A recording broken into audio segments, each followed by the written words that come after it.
मैं तुलसी सर, हमारे YouTube channel पर आपका स्वागत है।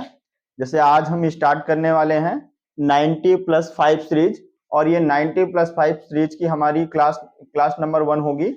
और हम बात ये करने वाले हैं भैया कि देखो, हमारे पास जो टाइम है वो बहुत कम समय है, लगभग 2 महीना या 2.5 महीना है। और ये 2 महीना या 2.5 महीना में हमको पूरी फिजिक्स देखना है, तो किस प्रकार से हमको पढ़ना हो, किस प्रकार से हमको नंबर लाना है, तो ये सब कुछ देखना पड़ेगा। तो देखो, हम हर चैप्टर के बारे में बात करेंगे, लेकिन सब चैप्टर यानी कि हर एक चैप्टर के उन टॉपिकों की बात की जाएगी जो एग्जाम में पूछे जाते हैं। तो उन्हीं क्वेश्चनों को देखा जाएगा, उन्हीं टॉपिकों को देखा जाएगा जो हर बार एग्जाम में पूछे जाते हैं और कई बार रिपीट हुए हैं वो एग्जाम में। उन्हीं क्वेश्चनों को बार बार उन्हीं क्वेश्चनों को हम देखेंगे। तो जैसे सबसे पहला टॉपिक है हमारा भैया, पहला चैप्टर है electric charge, electric field and electric flux. और ये जो हमारा टॉपिक, हर जो टॉपिक रहेगा वो एनसीईआरटी बेस रहेगा, ठीक है। तो यहाँ पे जो पहला टॉपिक है, तो याद रखना पहला क्या है, electric charge and electric field and electric flux. और इसमें सबसे पहले हम बात करने वाले हैं आवेश के क्वांटीकरण का। तो देखो, आवेश का क्वांटीकरण क्या होता है, तो कोई भी ऑब्जेक्ट है, तो उस ऑब्जेक्ट में जो आवेश होता है वो उस ऑब्जेक्ट में उपस्थित इलेक्ट्रॉन की संख्या का पूर्ण संख्या के बराबर होता है। यानी कि किसी वस्तु में जो आवेश होता है वो वस्तु में उपस्थित इलेक्ट्रॉन की संख्या के पूर्ण संख्या के क्या उपस्थित इलेक्ट्रॉन के आवेश के पूर्ण संख्या के क्या होता है, बराबर होता है।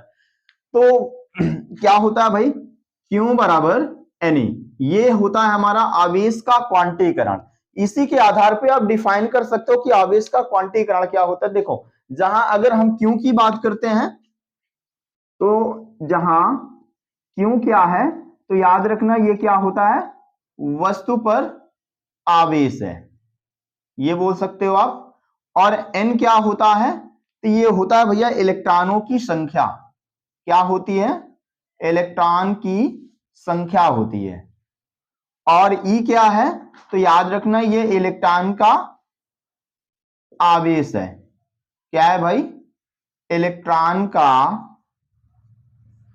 आवेश, जिसकी वैल्यू होती है 1.6 गुणे 10⁻⁻19 कूलम। ये होता है हमारा आवेश का क्वांटीकरण। और इस फार्मूले के आधार पर इसको आवेश के क्वांटीकरण का डिफाइन भी आप कर सकते हो कि किसी वस्तु पर जो उपस्थित आवेश होता है वो इलेक्ट्रॉन के आवेश के पूर्ण संख्या के बराबर होता है। तो ये हो गया हमारा आवेश का क्वांटीकरण। अब जैसे हम दूसरे टॉपिक की बात करने वाले हैं, दूसरा टॉपिक जो सबसे इंपॉर्टेंट टॉपिक है वो कूलॉम का नियम हम देखें। तो दूसरा टॉपिक है भाई कूलॉम का नियम, जो सबसे इंपॉर्टेंट टॉपिक है और कई बार एग्जाम में पूछा भी गया है। तो कूलॉम का नियम क्या है भाई, कूलॉम का नियम। तो देखो, कूलॉम का नियम समझने से पहले अगर हम न्यूटन का गुरुत्वाकर्षण नियम समझ रहे हैं, तो अगर हम समझें तो बहुत आसान हो जाता है। क्लास 11th में आपने पढ़ा होगा न्यूटन का गुरुत्वाकर्षण नियम। न्यूटन के गुरुत्वाकर्षण नियम में न्यूटन ने क्या बताया कि इस ब्रह्मांड में जितनी भी सारी वस्तुएं हैं वे एक दूसरे को क्या करती हैं, आकर्षित करती हैं। क्या करती हैं, आकर्षित करती हैं। यानी कि जिन वस्तुओं में द्रव्यमान होता है वो वस्तुएं एक दूसरे को क्या करती हैं, आकर्षित करती हैं। उसी प्रकार हमारा, जैसे अगर हम कूलॉम के नियम की बात कर रहे हैं, तो कूलॉम का नियम में यह बताया गया कि इस ब्रह्मांड में जितनी वस्तुएं हैं, जितनी भी सारी वस्तुएं एक दूसरे को आकर्षित तथा प्रतिकर्षित करती हैं। क्या करती हैं, आकर्षित तथा प्रतिकर्षित करते हैं। तो जैसे अगर हम देखते हैं कूलॉम के नियम में, तो देखो, जैसे मान लिया जाए ये हमारे पास दो वस्तुएं हैं, और मान लिया जाए पहली वस्तु पर आवेश Q1 है और दूसरी वस्तु पर आवेश Q2 है, और ये दोनों वस्तुएं एक दूसरे के कुछ दूरी पर रखी हैं। और जब ये कुछ दूरी पर रखी हैं, तो बताया क्या भैया कि जब दो वस्तुएं एक दूसरे से कुछ दूरी पर रखी होती हैं तो वे एक दूसरे को आकर्षित तथा प्रतिकर्षित करती हैं, और जब आकर्षित तथा प्रतिकर्षित करती हैं तो उस पर एक बल कार्य करता है, जिससे वैद्युत बल या आप कूलॉम बल के नाम से भी जान सकते हो। तो जैसे बताया क्या भाई, तो ये बताया गया कि जब ये दोनों वस्तुएं एक दूसरे के कुछ दूरी पर रखी है तो एक दूसरे को क्या करेंगे, आकर्षित तथा प्रतिकर्षित करेंगी। आकर्षित तथा प्रतिकर्षित करेंगे तो इनके बीच एक बल कार्य करेगा जिसे आप क्या बोलोगे, कूलाम बल या वैद्युत बल। और ये बताया गया कि ये जो कूलाम बल होता है दोनों वस्तुओं के गुणनफल के क्या होता है, अनुक्रमानुपाती होता है। और दूसरा पॉइंट क्या बताया है कि ये दोनों वस्तुओं के जो बीच की दूरी के वर्ग के क्या होता है, व्युत्क्रमानुपाती होता है। यानी कि पहला पॉइंट क्या बताया कि जो इन दोनों वस्तुओं के बीच जो लगने वाला जो आकर्षण तथा प्रतिकर्षण बल होता है दोनों वस्तुओं के आवेशों के गुणनफल के क्या होगा, अनुक्रमानुपाती होगा। और दूसरा पॉइंट क्या बताया कि दोनों आवेशों के बीच की दूरी के वर्ग के क्या होता है, व्युत्क्रमानुपाती होता है। अगर हम इन दोनों इक्वेशन को मिलाते हैं यानी कि इक्वेशन नंबर 1 व इक्वेशन नंबर 2 की बात करें तो दोनों को मिलाओगे तो ये मिल जाएगा F Q1 Q2 upon r square. अब देखो यहां से कोई अगर ये चिन्ह हटा, यहां से ये चिन्ह हटेगा तो कोई ना कोई कांस्टेंट वैल्यू आती है तो यहाँ पे आएगा K और क्या हो जाएगा Q1 Q2 upon r square. तो ये हो गया भैया कूलाम बल। तो कूलाम बल का जो फार्मूला होता है वो क्या कितना होता है भाई, F equal k into Q1 Q2 upon r square. अगर यहां पे हम K की बात करते हैं तो जहां K क्या होता है तो एक नियतांक होता है, क्या होता है, एक कांस्टेंट वैल्यू होती है, एक नियतांक होता है। जहां पे K की जो वैल्यू होती है वो 1/4 पाई एप्सिलॉन नॉट होती है। कितनी होती है, 1/4 पाई एप्सिलॉन नॉट होती है। तो यहां पे ये फार्मूला बन जाता है F equal 1/4 pi epsilon naught Q1 Q2 upon r square. तो ये एक फार्मूला बन के निकलता है, क्या निकलता है भैया, F equal 1/4 pi epsilon naught Q1 Q2 upon r square. अगर हम बात करते हैं इसी को थोड़ा सा आगे देखें, जैसे अगर हम बात करें किसके लिए, किसी माध्यम के लिए, या सबसे पहले हम बात करते हैं निर्वात व हवा के लिए। निर्वात व हवा के लिए, तो निर्वात व हवा के लिए इसकी जो वैल्यू हो जाएगी भैया वो कितनी हो जाएगी, 1/4 pi epsilon naught Q1 Q2 upon r square. तो ये हवा या निर्वात व हवा के लिए जो कूलाम बल का जो फार्मूला होता है 1/4 pi epsilon naught Q1 Q2 upon r square होता है। अब अगर हम किसी अन्य माध्यम की बात करते हैं तो अगर हम माध्यम की बात करते हैं तो माध्यम के लिए यानी कि अन्य माध्यम यानी कि निर्वात व हवा को छोड़ के कोई अन्य माध्यम है तो उसके लिए क्या हो जाएगा, तो 1/4 पाई एप्सिलॉन नॉट के Q1 Q2 upon r square, ये हो जाता है किसी अन्य माध्यम के लिए। तो जैसे हमने कूलाम का नियम देखा भैया, अब उसी के आगे थोड़ा सा नोट पॉइंट देखते हैं। तो नोट पॉइंट में देखिए, जैसे हमने पहले बताया कि जैसे अगर हम बात करें निर्वात व हवा के लिए जो कूलाम बल का मान होता है F equal 1/4 pi epsilon naught Q1 Q2 upon r square. तो इसको मान लेते हैं इक्वेशन नंबर 1।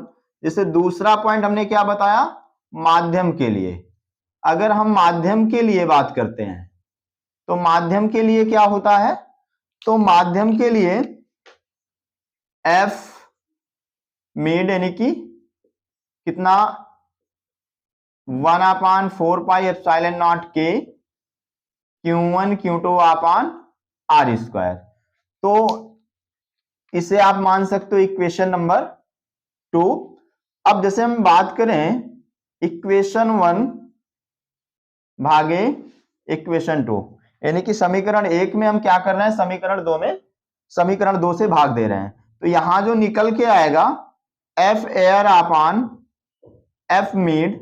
अब देखो यहां से 1/4 पाई एप्सिलॉन नॉट से यह तो पूरा मान ही रख लो, तो 1/4 pi epsilon naught Q1 Q2 upon r square, और यहां पे बटे में क्या है भाई 1/4 4πε0 के Q1 Q2 upon r square. तो देखो यहां से 1/4πε0 से 1/4πε0 कैंसिल हो जाएगा। यहाँ पे Q1 Q2 upon r square से Q1 Q2 upon r square cancel हो जाएगा, तो यहाँ पे बचेगा खाली के, और ये के जो है ऊपर चला जाएगा, तो यहाँ पे F air upon F mid equal क्या बचेगा भाई, के। तो ये एक फार्मूला निकल के आता है जहां के क्या है भाई, तो जहां के को बोला जाता है भैया परावैद्युतांक। क्या बोलते हैं, परावैद्युतांक।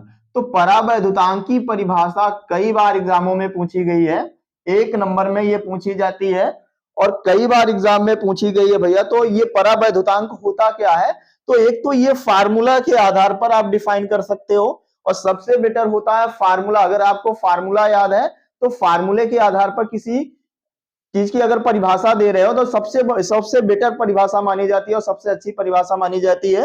और अगर ऐसे भी जानना चाहते हो तो आप ऐसे भी जान सकते हो कि परावैद्युतांक क्या होता है, तो किसी माध्यम का वह गुण होता है जो क्या करता है भैया, वस्तुओं के बीच लगने वाले वैद्युत बल के मान को क्या करता है, कम करता है। यानी कि परावैद्युतांक क्या है, तो परावैद्युतांक किसी वस्तु का वह गुण होता है जो वैद्युत बल के मान को क्या करता है, कम करता है, उसी को क्या कहते हैं, परावैद्युतांक कहते हैं।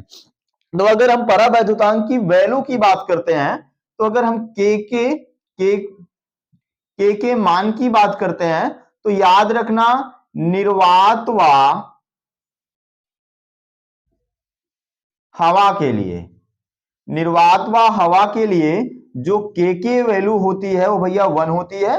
दूसरा, अगर हम किसी धातु की बात करते हैं, धातु के लिए, तो याद रखना धातु के लिए जो के की वैल्यू होती है वो इनफाइनाइट होती है।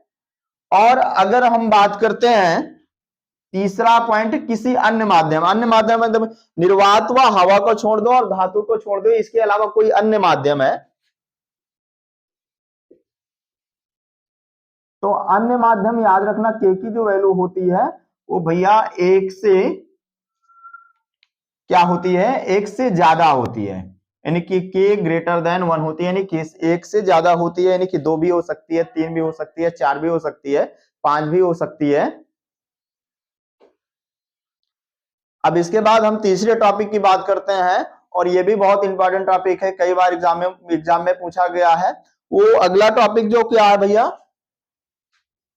तीसरा टॉपिक हमारा रहेगा 1/4πε0 का मात्रक तथा बीमा, मात्रक तथा बीमा। तो ये भी बहुत इंपॉर्टेंट टॉपिक है, इस चलो देखते हैं। तो देखो वी नो डैट, हम जानते हैं, क्या जानते हैं भैया, जैसे अभी हमने क्या पढ़ा, कूलाम का नियम। कूलाम का नियम क्या पढ़ा भाई, 1/4πε0 Q1 Q2 upon r square.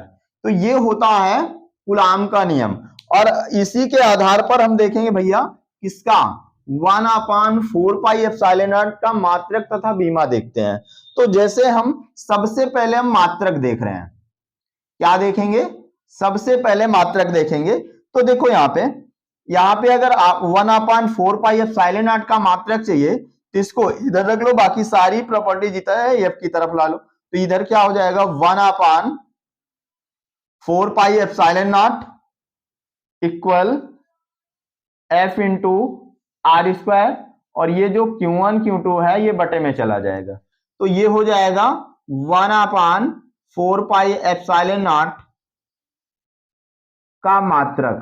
तो भैया यहां पे देखो, तो यहां पे एफ क्या है, एफ क्या है भैया, एक यानी कूलाम बल है, यानी कूलाम बल यानी कि वैद्युत बल, और वैद्युत बल या बल कोई भी बल हो उसका मात्रक आपने पढ़ा है क्या, न्यूटन। क्या पढ़ा है भैया, न्यूटन। और यहाँ पे आर क्या है, दूरी, तो दूरी का मात्रक जो होता है वो क्या होता है, मीटर। तो क्या हो जाएगा, मीटर स्क्वायर। Q1 यानी कि आवेश, आवेश का मात्रक क्या होता है, कूलाम, और Q2 क्या है, ये भी आवेश है, तो भैया क्या हो जाएगा, कूलाम।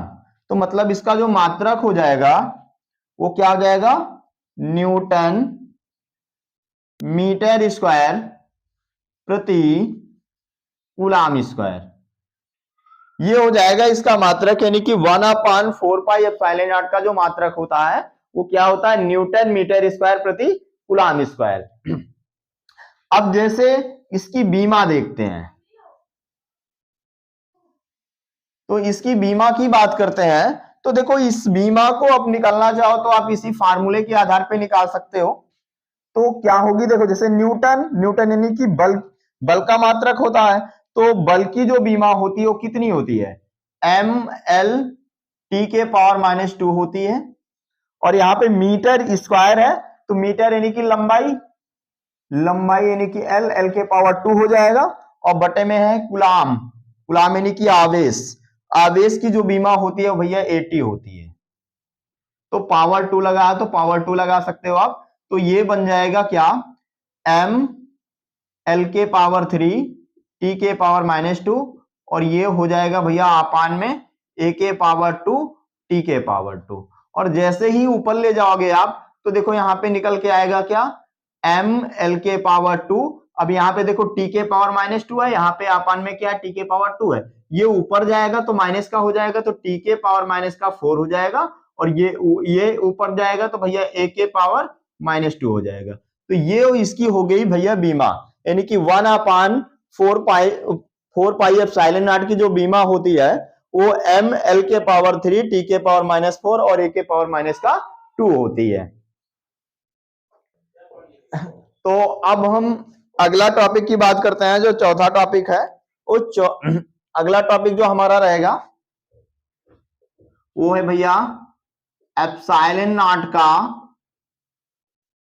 मात्रक तथा बीमा। ये भी इंपॉर्टेंट टॉपिक है। तो ε0 का मात्रक तथा बीमा की बात करते हैं, तो देखो यहाँ पे फिर से वहीं से शुरुआत करेंगे।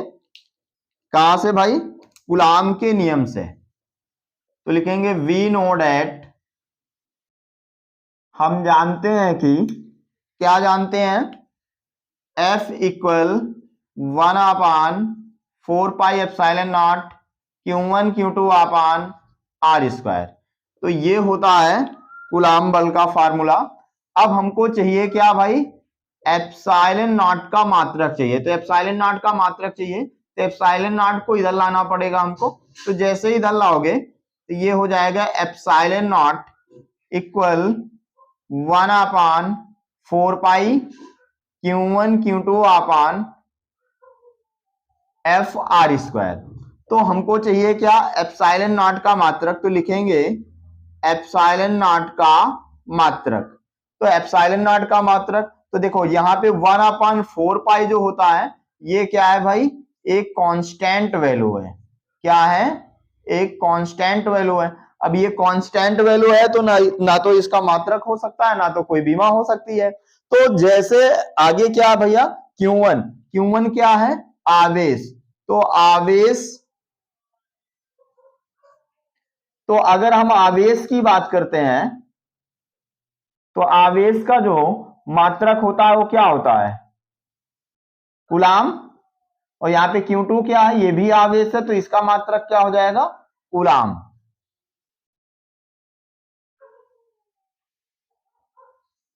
बटे में क्या है, F यानी कि बल। तो बल का मात्रक क्या होता है, न्यूटन। और R क्या है, दूरी का मात्रक होता है मीटर। तो यहाँ पे पावर 2 लगे तो पावर 2 लगा दोगे तो क्या हो जाएगा, मीटर स्क्वायर। तो यानी कि यहाँ पे कूलाम यानी कि कूलाम का मल्टीप्लाई हो जाएगा, तो कूलाम के पावर 2 यानी कि coulomb square upon newton metre square. तो ये हो जाएगा भैया ε0 का मात्रक। तो ε0 का मात्रक क्या होता है, कूलाम स्क्वायर प्रति न्यूटन मीटर स्क्वायर होता है। अब जैसे इसके बीमा की बात करते हैं,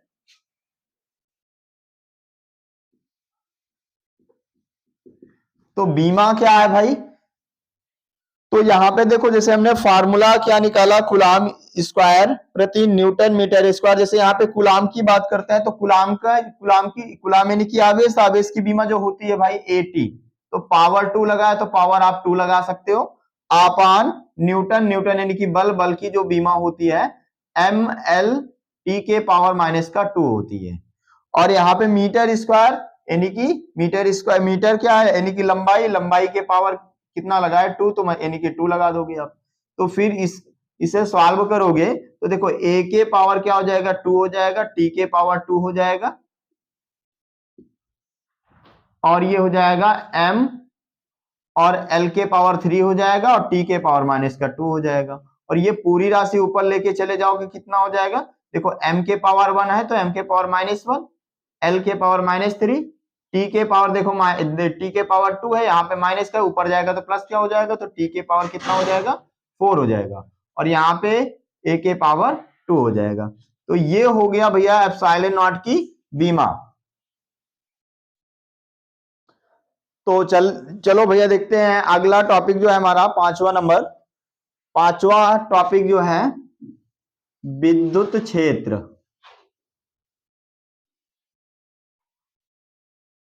यानी कि इलेक्ट्रिक फील्ड। तो वैद्युत क्षेत्र की बात करते हैं, तो वैद्युत क्षेत्र क्या होता है, किसी आवेश का चारों ओर का वह क्षेत्र, किसी आवेश के चारों ओर का वह क्षेत्र जहां तक ये आवेश क्या करता है, किसी आवेश के चारों ओर यानी कि आकर्षण तथा प्रतिकर्षण का क्या करता है, अनुभव करता है। यानी कहने का मतलब है जैसे ये हमारे पास कोई चार्ज है और इस चार्ज का ये एरिया है, और ये जो चार्ज है ये चार्ज जो है किसी अन्य चार्ज पर इस एरिया के अंदर ही अपना प्रभाव दिखा पाएगा, और जैसे ही एरिया के बाहर कोई चार्ज रखा है तो ये अपने इस एरिया के बाहर ये अपना प्रभाव नहीं दिखा पाता। यानी कि इस एरिया के अंदर अगर आप किसी चार्ज को रखते तो ये अपना प्रभाव दिखाता है। क्यों? क्योंकि इस आवेश का ये एरिया है, तो ये इसी एरिया को क्या बोला जाता है, विद्युत क्षेत्र बोलते हैं। तो विद्युत क्षेत्र क्या होता है, किसी आवेश के चारों ओर का वह क्षेत्र होता है जहां तक आवेश किसी अन्य आवेश पर आकर्षण तथा प्रतिकर्षण बल का क्या करता है, अनुभव करता है, तो उसी क्षेत्र को क्या बोलते हैं भैया, विद्युत क्षेत्र बोलते हैं। अब जैसे अगला टॉपिक है विद्युत क्षेत्र की तीव्रता, विद्युत क्षेत्र की तीव्रता, और ये अगला टॉपिक है।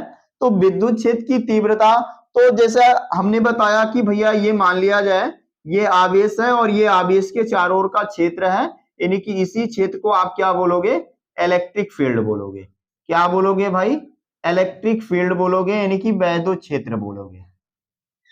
अब अगर हम बात करते हैं, अब ये इलेक्ट्रिक फील्ड है और इस इलेक्ट्रिक फील्ड में ये बहुत सारे पॉइंट है, कह दिया जाए एक पॉइंट ए है, एक पॉइंट बी है, एक पॉइंट सी है, और एक पॉइंट डी है, और एक पॉइंट हम ले लेते हैं भैया ई। अब देखो अगर मान लिया जाए पॉइंट ई पर कोई चार्ज रखते हैं तो ये अपना इफेक्ट इस पे नहीं दिखा पाता। क्यों नहीं दिखा पाता, क्योंकि ये इसके एरिया के बाहर है। तो जैसे ही अगर हम चाहे, अब जैसे इसके इलेक्ट्रिक फील्ड के अंदर है, चाहे पॉइंट डी पे रखें, चाहे पॉइंट सी पर, और चाहे पॉइंट बी पे, चाहे पॉइंट ए पे, तो ये अपना प्रभाव दिखाता है। क्यों? क्योंकि भैया पॉइंट ए पर भी इलेक्ट्रिक फील्ड है, पॉइंट बी पर भी इलेक्ट्रिक फील्ड है, और पॉइंट सी पर भी इलेक्ट्रिक फील्ड है, और पॉइंट डी पर भी इलेक्ट्रिक फील्ड है, इसीलिए यह अपना प्रभाव दिखाता है। अगर ये कह दिया जाए कि पॉइंट ए पर इलेक्ट्रिक फील्ड कितना होगा, पॉइंट बी पर कितना होगा, पॉइंट सी पर कितना होगा, पॉइंट डी पर कितना होगा इलेक्ट्रिक फील्ड, तो ये कौन बताएगा, तो ये बताता है भैया विद्युत क्षेत्र की तीव्रता बताएगी। यानी क्या, किसी इलेक्ट्रिक फील्ड के अंदर, यानी किसी विद्युत क्षेत्र के अंदर स्थित किसी बिंदु पर विद्युत क्षेत्र का मान बताने वाली भौतिक राशि को क्या बोलते हैं, विद्युत क्षेत्र की तीव्रता कहते हैं। इसे कैसे लिखते हैं भैया, इसे कैपिटल ई से प्रदर्शित करते हैं। अब जैसे मान लिया जाए हमें वैद्युत क्षेत्र की तीव्रता का मान बताना है, यानी कि वैद्युत क्षेत्र की तीव्रता का मान बताना है, तो देखो मान लिया जाए हमारे पास ये कोई इलेक्ट्रिक फील्ड है, क्या है भाई, ये कोई इलेक्ट्रिक फील्ड है, और मान लिया जाए हमारे पास ये एक पॉइंट ए है, इस इलेक्ट्रिक फील्ड में एक पॉइंट ए है, और इस पॉइंट पे हमको बताना है क्या, इलेक्ट्रिक फील्ड का मान बताना है। तो सबसे पहले हम क्या लाएंगे, यहां पे एक टेस्ट चार्ज रखेंगे। यहां पे जो Q0 है, ये Q0 जो होता है भाई, तो याद रखना ये एक टेस्ट चार्ज होता है, टेस्ट चार्ज होता है।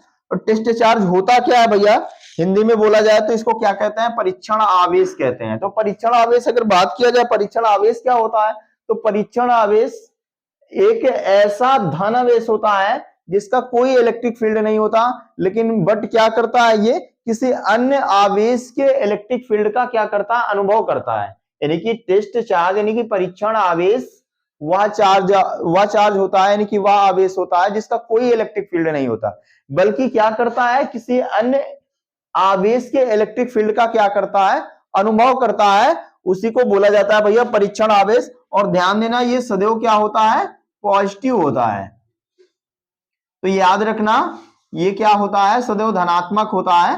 तो वही चीज है कि जिस पॉइंट पे अगर हमको इलेक्ट्रिक फील्ड पता करना है, उस पॉइंट पे सबसे पहले हम टेस्ट चार्ज रखेंगे। तो अब हमारे पास कितने चार्ज हो गए, 2 चार्ज हो गए। तो इन दोनों चार्जों के बीच क्या होगा, एक कूलाम बल काम करेगा।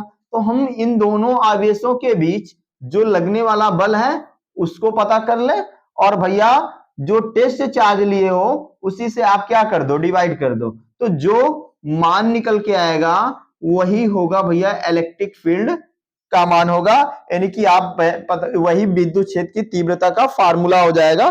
तो इस फार्मूले के आधार पे आप विद्युत क्षेत्र की तीव्रता का डिफिनीशन बना सकते हो। क्या, किसी इलेक्ट्रिक फील्ड के अंदर किसी बिंदु पर रखे परीक्षण आवेश पर लगने वाला बल और परीक्षण आवेश के अनुपात को ही क्या बोला जाता है, वैद्युत क्षेत्र की तीव्रता। यानी कि इस फार्मूले के आधार पे अगर आप इसकी डिफिनीशन बनाओगे विद्युत क्षेत्र की तीव्रता की, तो आप कह सकते हो किसी विद्युत क्षेत्र के अंदर स्थित किसी बिंदु पर रखे परीक्षण आवेश पर लगने वाला वैद्युत बल और परीक्षण आवेश के अनुपात को ही बोला जाता है वैद्युत क्षेत्र की तीव्रता। अब जैसे हम इसके मात्रक की बात करते हैं, देखो इसका मात्रक जो होता है, तो देखो यहां पे बल का मात्रक क्या होता है, तो न्यूटन होता है, और आवेश का मात्रक क्या होता है, कूलाम होता है। तो याद रखना इसका एक मात्रक हो जाएगा न्यूटन प्रति कूलाम। तो ये भैया जो मात्रक होता है, याद रखना ये एमकेएस पद्धति का होता है। अगर हम सीजीएस की बात करें तो सीजीएस का जो न्यूटन का मात्रक होता है डाइन होता है, और कूलाम का जो मात्रक होता है वो ESU होता है। तो मतलब ये किस पद्धति का मात्रक होता है, तो याद रखना सीजीएस पद्धति का मात्रक होता है। अब जैसे हम बात करते हैं बीमा की, तो बीमा की बात करते हैं, तो बीमा देखो यहां से ये बल का यानी कि जो मात्रक है इसका क्या, न्यूटन प्रति कूलाम, इसी के आधार पर इसकी बीमा निकाल सकते हो। तो यहाँ पे न्यूटन यानी कि बल की जो बीमा होती है MLT के पावर -2, और यहाँ पे कूलाम यानी कि AT। तो ये इसकी बीमा अगर इसको सॉल्व करोगे तो क्या निकल के आएगी, ML, देखो T के पावर 1 है, ये ऊपर जाएगा माइनस हो जाएगा, तो T के पावर -2 और T के पावर -1, तो T के पावर -3 हो जाएगा, और A के पावर -1 हो जाएगा, A के पावर -1 हो जाएगा। तो ये इसकी बीमा हो जाती है। और एक बात को ये भी याद रखना कि जो विद्युत क्षेत्र की तीव्रता है ये एक सदिश राशि होती है। कैसी राशि होती है, तो ये एक सदिश राशि होती है, यानी कि एक वेक्टर क्वांटिटी होती है। अब सदिश राशि है तो भैया इसकी दिशा होगी, तो दिशा जो बल की दिशा होती है, यहाँ पे जो वैद्युत बल है जो बल की दिशा होती है वही इसकी दिशा होती है, यानी कि वैद्युत क्षेत्र की तीव्रता की दिशा होती है। तो देखो बस आज हम यहीं तक करते हैं, बाकी अगला जो टॉपिक रहेगा हमारा वो 95+ सीरीज की क्लास नंबर 2 होगी।